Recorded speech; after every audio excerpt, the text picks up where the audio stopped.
Hello, and welcome back to this Healthy Life podcast. I'm so excited for my guest today. I've got Dr. Stephanie Peacock, and she specializes in SIBO, mold, and mast cell activation, which you're going to learn today are all intertwined. So very excited to have you on board today. There's so much talk about SIBO in the world. I feel like everyone's like, do I have SIBO? What is SIBO? There's a lot of misinformation out there too, right? So super excited to dive deep and get clarity on this topic. So welcome. Oh, thank you, Erica. Thank you so much for having me. I am super excited to be a guest on the podcast today. And you're so right.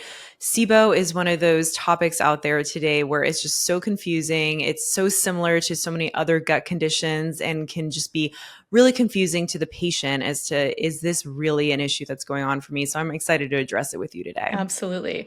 Awesome. So I'd love for you to start with a quick intro about yourself and how you got into the space working on SIBO specifically. Such a fine-tuned little niche, right? I know. Yeah. So I'm a holistic doctor. I'm based out of Orange County, but I work with people one-on-one virtually all over the country as a consultant. And basically my journey began just from, I actually had struggled with SIBO for so many years. And one of the biggest symptoms of SIBO is that you will look like 6 to 9 months pregnant almost every single day. And I was told by so many different practitioners, like I just had IBS, like I just had to deal with it or live with it for the rest of my life. And with dealing with SIBO, it comes with so many issues, feeling like you can't, be social and go out and hang out with your friends because you're dealing with these really debilitating gut symptoms. So I dealt with it for a really long time. But, unbeknownst to me at the time, actually what triggered my SIBO was actually mold toxicity and living in an indoor water damaged environment. And so that triggered that with multiple mast cell activation symptoms. So I really went down this huge rabbit hole of how is all of this so connected? And really, like through my own research and then working with certain practitioners I was able to find in the space years ago, I was able to really figure out what's going on with me and how I can achieve full resolution. And I have been SIBO free, mold free, everything free for a very long time now. And it's been amazing. And so, yeah, that's why I really want to help people with this because I dealt with it for almost a decade. So, yeah, it sounds really debilitating. Like you said, like there's so many symptoms that kind of go with it. And even just like the bloating being so uncomfortable to have that much pressure and bloating on a daily basis, like, and try to kind of live your life and work out and eat when you just feel miserable is the absolute worst. So yeah, absolutely. So let's start with a brief intro and kind of like deep dive on what is SIBO. Like people are hearing us say this word, they probably have seen it on the internet, but what exactly is it? What does it mean? And let's kind of just break down what it is. Yes. Oh, okay. I love this. Let's get into the nitty gritty of it. So yes, SIBO is known as small intestinal bacteria overgrowth. And what that means is basically our small intestine is anywhere between 22 to 25 feet long in any individual. So it's very long. Crazy. Our large intestine, I know our large intestine is actually only about like 3 feet long. Wow. So the small intestine has multiple different areas where it can actually start to develop these different overgrowths, right? It doesn't even have to be bacteria. It can be fungal overgrowths, parasites, things like that. But particularly with SIBO, that is an accumulation of commensal bacteria in the small intestine. So it's actually not pathogenic or bad bacteria. It's just an overgrowth of these bacteria that are normally located, that are normal to the GI tract, but they're just overgrowing in large amounts in an area where they shouldn't be, which is the small intestine. The majority of them should really be housed in the large intestine because the small intestine's job is to help digest and absorb nutrients. So when we're dealing with SIBO and we have this overgrowth of bacteria in a place it shouldn't be, it's interfering with digestion. It's interfering with absorption of nutrients, which is why so many people can end up having so many of those digestive difficulties that we were talking about earlier that I personally dealt with, and so many people do today. And it is so prevalent in society now because we're starting to see through research that upwards of 70% of IBS cases is actually small intestinal bacteria overgrowth. Yeah. So there's so many people dealing with it that are going undiagnosed and dealing with just the diagnosis of exclusion, which is just IBS, and told to live with it for the rest of their life. Which is so crazy to me, right? Like, I mean, you go to your doctor looking for solutions. Like, you don't want to go to the doctor and just be told, hey, I know you're miserable, but you're just going to have to be like this the rest of your life. Like, It just baffles me that this continues to happen in our medical system. I know it's terrible. And again too, kind of going back to your point of it just being so unfortunate that people deal with it. And it really is because these symptoms, like, someone who hasn't dealt with bloating before or, dealt with, horrible GI symptoms, it's so hard to understand and relate to how these symptoms can really interfere, but they really do because the bloating can be extremely painful. It can make you look like I mentioned earlier, 6 to 9 months pregnant. So your stomach is so distended, people can barely fit into their jeans or their yoga pants. So, Terrible. yeah, and they're dealing with other symptoms too, like Mhm. acid reflux, fatigue, nausea, just constipation or diarrhea. Like there's a whole host of symptoms people are dealing with, depending on the type of SIBO that you have. But again, it can be really, really unfortunate and debilitating for people. Yeah, absolutely. And then correct me if I'm wrong, but there's two different kinds of SIBO, right? Or two kind of areas in the small intestine where it can kind of take place, right? Am I correct in that thinking? So there's actually there's actually three main types that we just came out recent. Well, so within the last like few years, starting to understand that there's another type that is starting to become more well known in the space, and I'll go ahead and explain them. So yes, so there's methane dominant SIBO, there's hydrogen dominant SIBO, and then there's hydrogen sulfide dominant SIBO. That's the third one that only recently, as of 2021 or 2022, testing actually came out to be able to identify if somebody's also dealing with hydrogen sulfide dominant SIBO. Gotcha. Okay. And then so what are the different symptoms that you can experience from each of those three types? Are they all unique or are they all kind of the same and until you test you don't really know which one you're dealing with? Yeah, great question. So, testing is super important because people can actually have a mix of all three, or they can have two out of the three at the same time. So, it's not necessarily that somebody will just have one specific type and that's it. So, I'll go ahead and describe some of the different symptoms that will kind of correlate with the different types of SIBO. So, in terms of hydrogen dominant SIBO, that tends to be the more common one, but that one, the primary symptoms are going to be bloating, gastrointestinal discomfort, but predominantly people will have like diarrhea type symptoms. Now, when it comes to the methane dominant SIBO, this one is also pretty common as well. And this one is primarily dealing again with bloating, GI symptoms, but constipation. So they tend to err more on the side of being more constipated. There was actually a study done where they injected methane into the duodenum, which is the first part of the small intestine of animals. It slowed down gut motility by Wow. 59%. That's So insane. I know. That's a So lot. studies show, I know. So studies show that methane really does slow down that GI motility. So a lot of people will deal with really unfortunate constipation symptoms where they go days without having a bowel movement. So that's the methane one. And then hydrogen sulfide. So I should preface this with hydrogen and methane, our bodies actually aren't supposed to make those. We're not supposed to have those in our body at all, which is why they can be so debilitating. But in terms of hydrogen sulfide, our body actually does produce some normal amounts of hydrogen sulfide, but it's when it's in excess, that's when we start to see issues.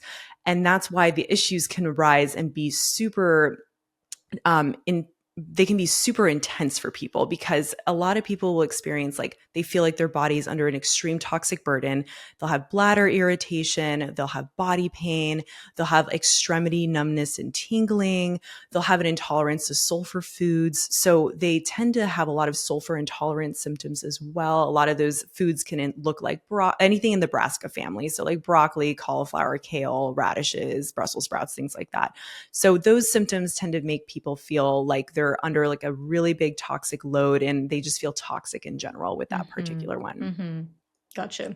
And then so you mentioned testing. So I did a SIBO test a long, long time ago, kind of at the very beginning of my health journey when before I even found out I had Lyme. It was kind of in that 2-year window before I got diagnosed with Lyme that I had no idea what was wrong with me. So I was testing for everything. And I Mhm. remember the test being pretty tedious. Like you had to, if I remember correctly, you had to drink something that didn't taste Yes. great and then blow into some like balloon like apparatus that measured things. And I don't know. It's been a very long time since I did it, but I'd love for you to walk us through what testing looks like now. Is it still the same? Have we had improvements in testing? And how do you test to find out which SIBO you have if you have it? Oh, great question. Yes. So I love this question because there's a little controversy out there where you'll hear different people talk about what best testing there is. And the testing that you're referring to is the gold standard for Okay. testing for SIBO. It's the breath test. Yep. Yes, so important. So, because the other test a lot of people will mention is a stool test, but that's mainly measuring what's going on in the large intestine, not the small intestine. So we can have an overgrowth of the methane dominant SIBO in the large intestine that we can test for it that way.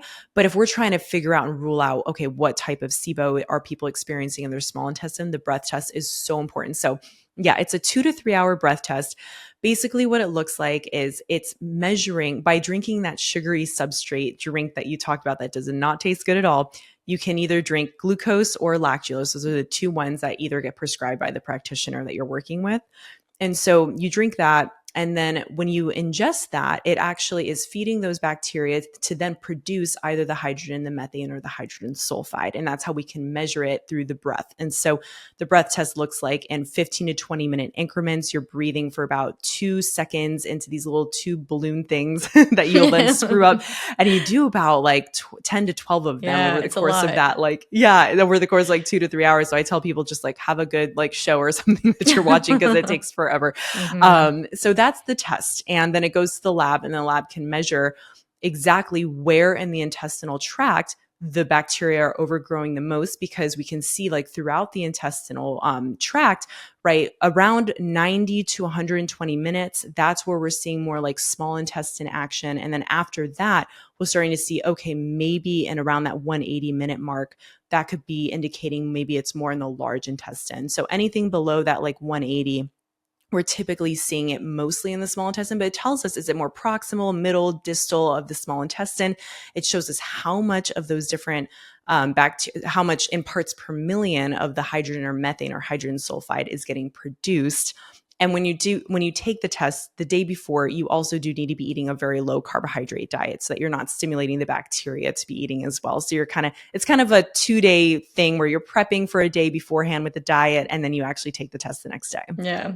Okay. I'm surprised that they haven't come up with something better to do, right? I mean, it's pretty I amazing that it can know. actually tell you where in your intestine you have this bacterial growth, which is pretty amazing, I guess, kind of based on the time, right? But man, it's such a tedious test. And I it's know. like, I wish that they would come up with something better to, everyone wants a quick fix, I guess, right? So sometimes things will take a I little bit know. longer, a little more investigating. So Yes, I yeah. totally agree, because every time, I'm suspecting SIBO with a client and I'm like, okay, we have to do this test. Now I'm going to warn you, it is not the best test in the world to Yeah. do, because it's so easy to do like a urine test or a Yep. stool test. But when you have to Absolutely. do a 3-hour breath test, that is never fun, but And it drink this works. and drink the nasty stuff too, which is like never Yeah. fun having to like consume something to do testing, but it is Yeah. what it is, I suppose. And then so as far as treatments go, what's kind of, I know there's obviously antibiotics that work for this. Is that kind of the gold standard that is the best way to kind of treat this, or are there herbals that work? And is the treatment different depending on which one you have, or if you have a combination, right? Yes, yes. Okay. So this is a great question because, again, too, a lot of people try to veer away from maybe the pharmaceutical approach for SIBO and maybe try to do more herbal approaches, or, there's different types of treatments for each of the different types of SIBO. And so, yeah, I'll go ahead and dive into each of them because some of the pharmaceutical approaches work really well. And so depending if you have hydrogen, methane, or hydrogen sulfide will depend on the treatment, right? And so the most common antibiotic that gets used for it works really well for methane and hydrogen dominant SIBO is rifaximin. And that one actually acts as a eubiotic. So it actually promotes beneficial strains of bifidobacterium and lactobacillus, which are two like primary key beneficial microbes that we need in our GI tract to function and to be able to have a healthy GI tract. So it actually doesn't function as a typical antibiotic. It's not systemically absorbed, so it stays very local to the small intestine, and it actually reduces antibiotic resistance. So it's incredible. It doesn't cause yeast overgrowth like a lot of antibiotics do. So it's wonderful. It's very gentle, actually. So that's a really great one to use. And so if we're using rifaximin when it's with hydrogen dominant SIBO, we actually only need to use rifaximin and that's it to be able to support that. Now, if we're looking into the herbal approaches, there's different herbs that work wonders for methane, hydrogen sulfide, as well as hydrogen. And so the differences between them, we can see like neem, berberine, oregano, cinnamon, uva ursi, like those different ones actually work well for all of those. It just would be dependent on how much SIBO is there that's present and how much of it do we need to utilize for that specific person in that approach, right? Yeah, in terms of the other treatment approach, so we have antibiotics, we have herbals, but there's also something called the elemental diet.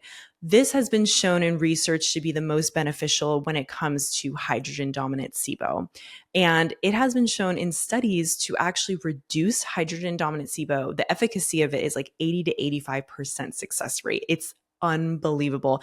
The only thing is that it is really hard to do It's because like a basically 30-day liquid diet, isn't it?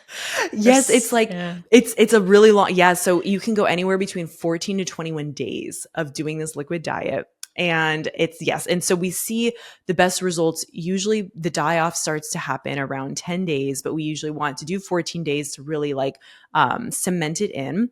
And then in cases of somebody, having really persistent, just ongoing SIBO, we can actually prolong it to 21 days. But you're basically just drinking this drink that all it's doing is it has no carbohydrates in it, so it's not feeding the bacteria to produce more of them, but it does have vitamins and minerals and all these things to keep you sustaining. So you basically just drink that every day for meal times and for snacks, and then you drink water to make sure you're hydrating. But Oh my gosh. that's yeah. So Rough. those are the different approaches. And then the one thing I will mention too is that with the herbals, it's twice the amount of time to treat SIBO with herbals versus antibiotics. So antibiotics for each round of treatment, it's usually around 2 weeks. For each round of treatment for herbs, it's around 4 weeks. So the treatment time's a little bit longer, but they're both as effective as each other using both herbs and Yeah. antibiotics. And then does SIBO have a tendency to kind of recur after you've done treatments, or is it Yeah. one of those things that, once you've kind of knocked it down and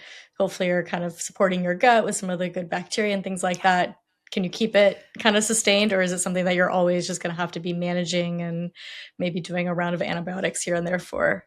Oh, I love this question. Yeah, no, great question. So, so the thing is, when it comes to SIBO, is 2/3 of patients will end up relapsing. It's unfortunate, and it's Wow, that's because really high. it is really high. And this is what I have found in my practice though. And I know a lot of other colleagues that have found similarly. If you can identify the reason why they keep developing this overgrowth, then we can usually not have that too. So that is like kind of like just like a statistic that has been shown like through studies is 2/3 of patients will end up relapsing. But if we can really identify the root cause of like their hydrogen methane or hydrogen sulfide dominant SIBO or the mix of them, then we can basically eradicate it for good. But there are going to be cases like you mentioned where in certain cases, maybe if someone has like, inefficient collagen production, like Ehlers-Danlos syndrome, or they have hypothyroidism, or they have diabetes, like those specific kinds of cases, that's going to actually slow down gut motility to make it hard to be able to efficiently move bacteria out of the small intestine into the large intestine. So it does overgrow.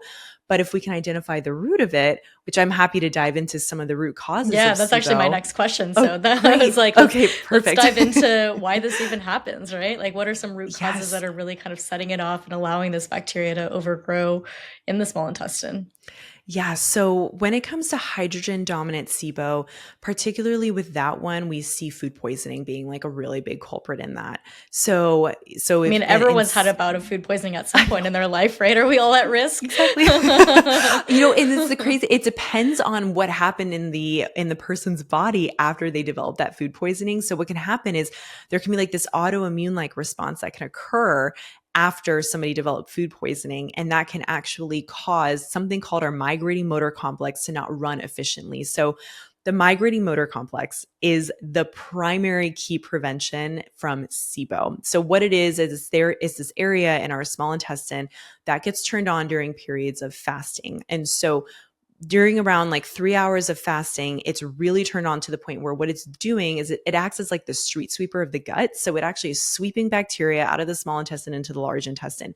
But food poisoning creates these antibodies that will then shut off the migrating motor complex from being able to function optimally. And so we have a slowed down migrating motor complex that's not working efficiently. And so then we build up bacteria, unfortunately. So the way we can work with that is, support the gut, support getting rid of the hydrogen dominant SIBO, but then really try to restore the migrating motor complex, which is just actually using what we call prokinetics, which help to stimulate the migrating motor complex, as well as focus on like actually trying to create those periods of fasting throughout the day. So like at least 3 to 4 hours between meals and 12 hours overnight is perfect for being able to start to reuptake the migrating motor complex. So that's the big thing with hydrogen.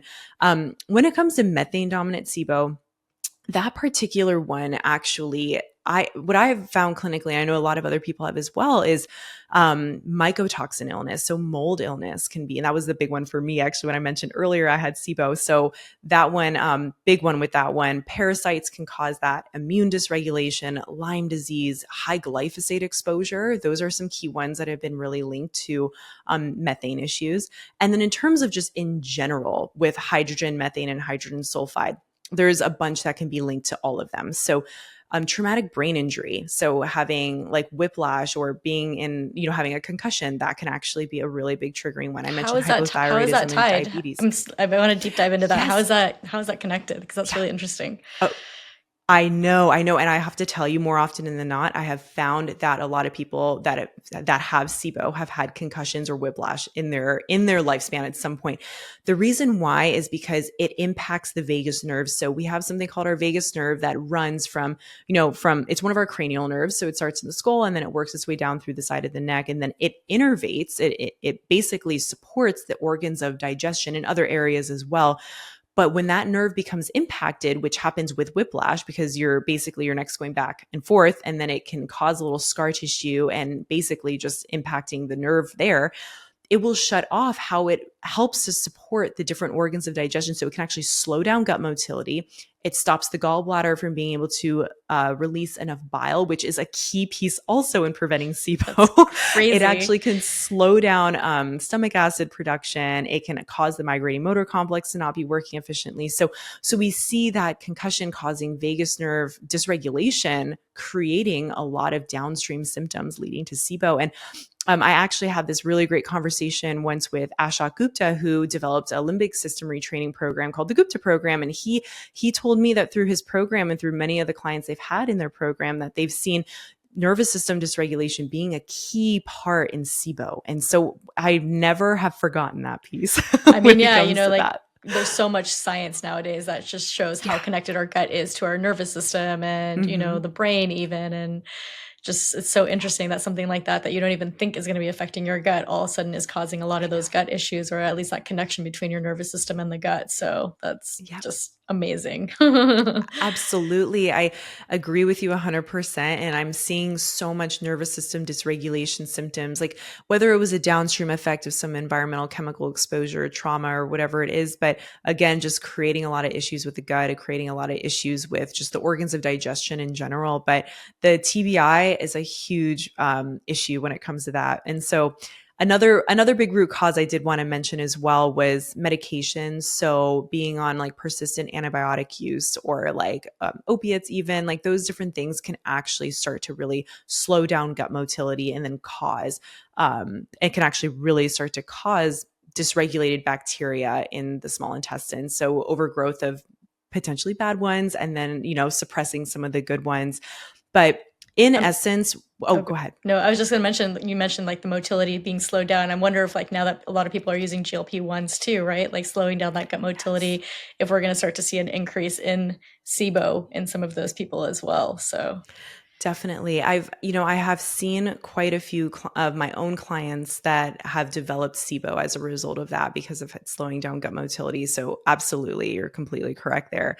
And to kind of go off of that point, we can almost separate what causes SIBO into two different categories. So it can be anything that really causes slow gut motility or alteration of gut bacteria, which is dysbiosis. And so for any of these conditions can create that slow gut motility, or these medications that will in essence create allow stealth pathogens or allow bacteria or fungi to overgrow. And then similarly with causing dysbiotic gut, if our gut's more dysbiotic and it has more of the bad bacteria versus good bacteria growing, then we can see more leaky gut and less defenses to help protect our gut from this bacteria that's overgrowing.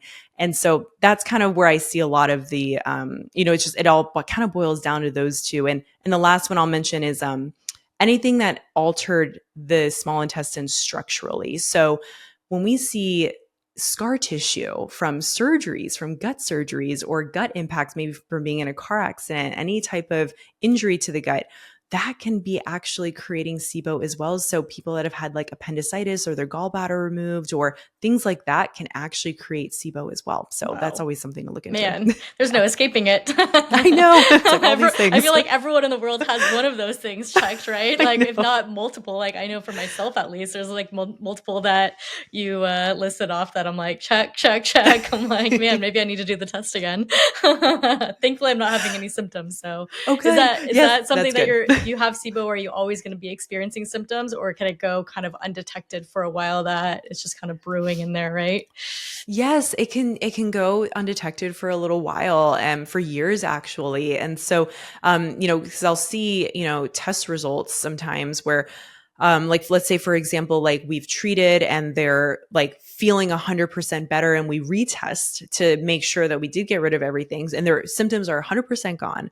But then they still have some SIBO left in their system. They're completely symptom free. So absolutely, to your point, is that someone can have some of these symptoms almost like building up over time, the SIBO building up over time. And again, to a lot of those different, root causes, there's great treatments for each of them. So I want to mention that I know we already talked about like the antibiotics, herbs, and the elemental diet that are great treatments, but we can do physical treatments too. So for those people that are dealing with scar tissue or dealing with any issues in the small intestine structurally, visceral manipulation, craniosacral work, active release technique. There's quite a few different techniques that help to actually get in there non-invasive, and helping to actually break up that scar tissue, and then working on the nervous system again, like getting that vagus nerve activated again is I feel like so everyone in the world needs that these days, right? Like we're just so overwhelmed with everything coming at us that I think every single person on this planet has nervous system dysregulation, unless you're living under a rock, right?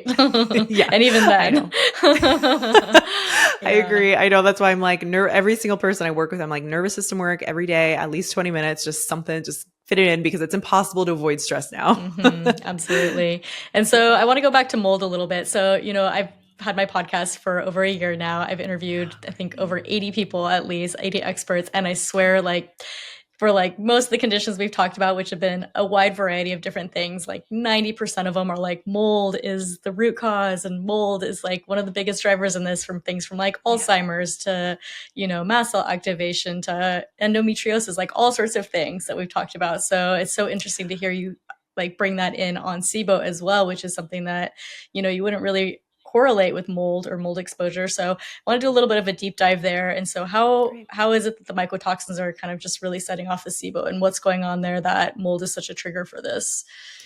Definitely. So what happens with mycotoxins is that, which are the toxic substances that mold produces, that is what makes us humans sick, is it actually impairs the 5 defenses that are in place in our body to prevent SIBO from occurring. And so I'll go through them really quickly. But so what it does is it can reduce stomach acid production. That's one of the first parts in helping to prevent. So like, for example, like with food poisoning, right? Like if we don't have adequate stomach acid, then we're not going to be able to fight off a lot of like what potential bacteria is in that substance that we ingested. And so it can impair stomach acid production. The next thing it can do is it can impair the gallbladder. So the gallbladder is so important in preventing SIBO and for so many other things too. But what it does is it emits something called bile that almost acts like this detergent or like cleansing effect to the small intestine when we eat.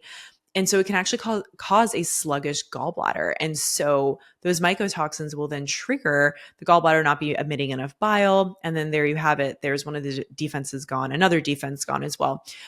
We know mycotoxins impair the immune system. So they cause immune system dysregulation. They, again, weakening our defenses, especially that secretory IgA, which is like such an important defense of our immune system that's located in our intestinal lining. And so if that's impaired, then mycotoxins then can take over and create more of a terrain that allows like bacteria to overgrow.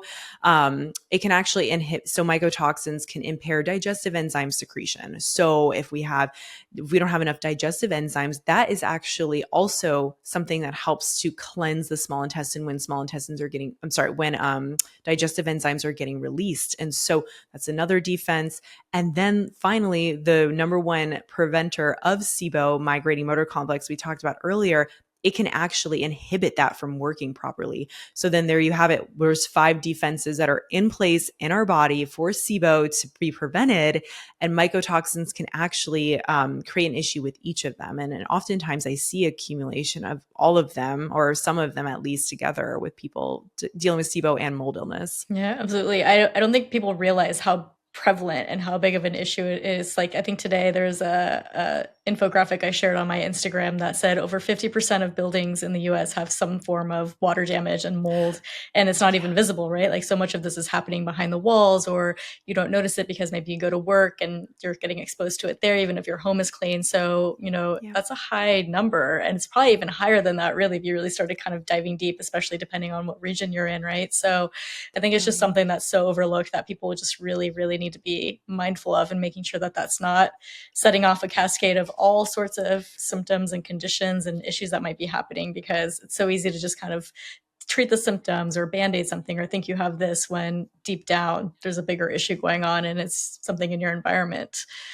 Definitely. And I tell people too, because usually the clients I see are people that have been like having SIBO, like relapsing. Like you mentioned earlier, like how, like how often are people relapsing? It's a lot of people, because a lot of it ends up being due to the toxic load they're under or the environment that they're in that can create that terrain to allow SIBO to continuously overgrow. Because these herbs, the elemental diet, the antibiotics, they can do great work. But if we aren't addressing what's in our environment, or we're not addressing stress, like those two things, like, oh my gosh, like we would have to continuously do so many treatment rounds, because we wouldn't be able to really get rid of SIBO, because it's still, those things are creating the terrain to allow that bacteria to overgrow. And like to your point, yeah, water damaged buildings in America, it's just unfortunate. It's like, yeah, if you are standing at the start of a street and you look down that street, that means every other home that you see has water damage. And it's a alarming statistic, but again, it's important to be aware of, and maybe look to your environment if that's a potential root cause. And this includes new homes too. I think a lot of people think, oh, my home's brand new, there's no way it has mold, but they're actually some of the biggest culprits, especially like the building materials that are getting used or during the process of it's getting wet. It just is a recipe for disaster. So Yes, I tell a lot. So a lot of my clients that I'll work with, I'll ask them, first question is, do you think that you're currently being exposed? And, they'll say, oh, no, no, no, I just moved into this new house, or it was just built last year, or this is a newer apartment complex, or this or that. I'm like, and I tell them, like, and I don't want to sound like alarming, but I would still check, because there is a very high possibility. It's just as possible for there to be mold in a new building, like to the points that you mentioned, as there is in an older home. So yeah, it's unfortunate. I wish that new homes didn't have to be, because we I could all move know, into new right? homes to be okay. We But need that's not a the case. mold-proof building material that I needs to know. exist. I don't think there's anything that's truly mold-proof just yet, but we'll see, Maybe maybe one day. someday. Yeah, exactly. Yeah. So I want to shift gears a little bit. So you mentioned like a lot of the patients that you get in your practice, they've had this recurring SIBO and they don't know what to do. And they're kind of trying to figure out like, hey, how do I get this to finally resolve? So what's like one or two success stories that kind of stick out in your mind with patients that were really going through it and kind of worked through some of these root causes and are doing well now? Yes, yeah.